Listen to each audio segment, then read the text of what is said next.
একবার হলেও এটা করে খাবেন, আর আমার কথা মনে রাখবেন। কি যে মজা! আলহামদুলিল্লাহ। আজকে যারা এই রেসিপিটা দেখবেন, ফুলকপির এই ডাঁটা কখনোই ফেলবেন না। দারুণ দুর্দান্ত অসম্ভব মজার এই রেসিপিটা, আমি তো খেয়েই অবাক। অনেকেই দেখেছি এই রেসিপিটা করতে, তা আমি কখনো করিনি। তো যাই হোক, তো আমি ভাবলাম যে করি। আসসালামু আলাইকুম, সুমনে বলছি, সুমনের ব্লগ পেজ থেকে। আশা করি সবাই ভালো আছেন, আমি আলহামদুলিল্লাহ ভালো আছি। আজকে বুটের ডাল দিয়ে 2 রকমের রান্না করব, তবে একটা দেখাবো আর একটা এই যে মেখে বসাচ্ছি, এটা তো দেখানোর কিছুই নাই। মানে বুটের ডাল দিয়ে গরুর মাংস আমরা সবাই খাই, বা চিকেন হোক বা মাটন যেটাই হোক আমরা খাই। আমার কাছে বুটের ডালের যে কোনো তরকারি বা যে কোনো রান্না আমার কাছে অসাধারণ লাগে। জানি না আপনাদের কাছে কেমন লাগে। তো আমি মাংসটা সবসময় মেখে বসাই দিই যখন বুটের ডাল দিয়ে রান্না করি একবারে। আর হ্যাঁ, আমি কিন্তু কোনো মানে বুটের ডালটা এখানে আমি ভিজাই নিই আগের দিন রাতের বেলা। আমার ভিজানোর কোনোই ঝামেলা মানে থাকে না। বুটের ডাল অনেকে ভিজান, আমি না ভিজিয়ে একবারে বসিয়ে দিই। তো যেটা বলছিলাম, আমি ফুলকপির এই ডাঁটাটা দিয়ে আজকে আমি যে ভর্তাটা করব সেটা আমি দেখাবো, এবং অসম্ভব মজার। তো ফুলকপির ডাঁটা আমি এইভাবে ছিলে নিয়েছি আর সেদ্ধ করে নিয়েছি। সেদ্ধ করার পর দেখতে ঠিক এরকম হবে। দেখে মনে হচ্ছে আখ। আমার ছেলে প্রথমে দেখে বলছে এটা কি আখ নাকি? তা আমি বলছি যে না, এটা আখ না। তো যাই হোক, আর এখানে বুটের ডালটা আমি এখানে সিদ্ধ করে নিয়েছি, অবশ্যই এখানে সিদ্ধ করে নিতে হবে। আর নিয়েছি কিছু কাঁচা আম, একটু টক, আপনারা চাইলে অন্য কোনো টক জাতীয় কোনো খাবার দিতে পারেন, ধনেপাতা, কাঁচামরিচ এগুলো দিয়েছি।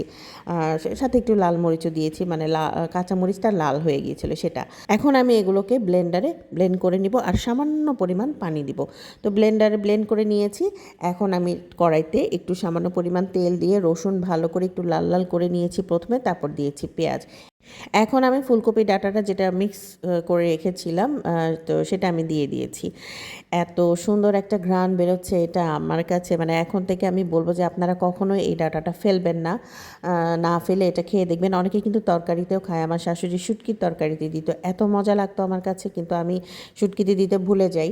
তো যাই হোক, এখন একটু নেড়ে চেড়ে এর মধ্যে আমি একটু পরিমাণ মতো লবণ দিয়ে দিচ্ছি। মোট কথা একবারে যা আর কি দেওয়ার, আর এখানে বেশি আর কিছু দেওয়ার দরকার নেই, তেমন কিছু আর লাগে না। তো এটা ভালো করে নাড়তে নাড়তে দেখতে এরকম হালুয়ার মতো হয়ে যাবে, আর কড়াই থেকে যখন উঠে আসবে তখন বুঝে যাব যে আমরা এটা হয়ে গেছে। দেখুন, দেখতে ঠিক এরকম লাগছে, আর কি যে মজার একটা ঘ্রাণ বেরোচ্ছে। তো যাই হোক, আমার এটা হয়ে গেছে, তা আমি এটা নামিয়ে নিচ্ছি। একবার হলো এটা খেয়ে দেখবেন, একবার। আমার কাছে এত মজা লেগেছে, এত মজা লেগেছে, আর বেশি ঝামেলাও মানে কিছু নাই।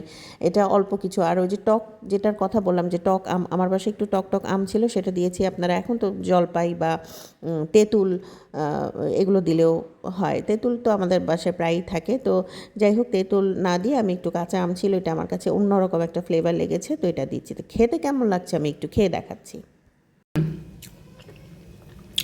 সেই রকম মজা, অসম্ভব মজা, অসম্ভব। আশা করি আপনারা একবার করে খাবেন এবং আমাকে কমেন্ট বক্সে অবশ্যই জানাবেন। আজ এ পর্যন্তই আসি তাহলে। আল্লাহ হাফেজ, ভালো থাকবেন, সুস্থ থাকবেন।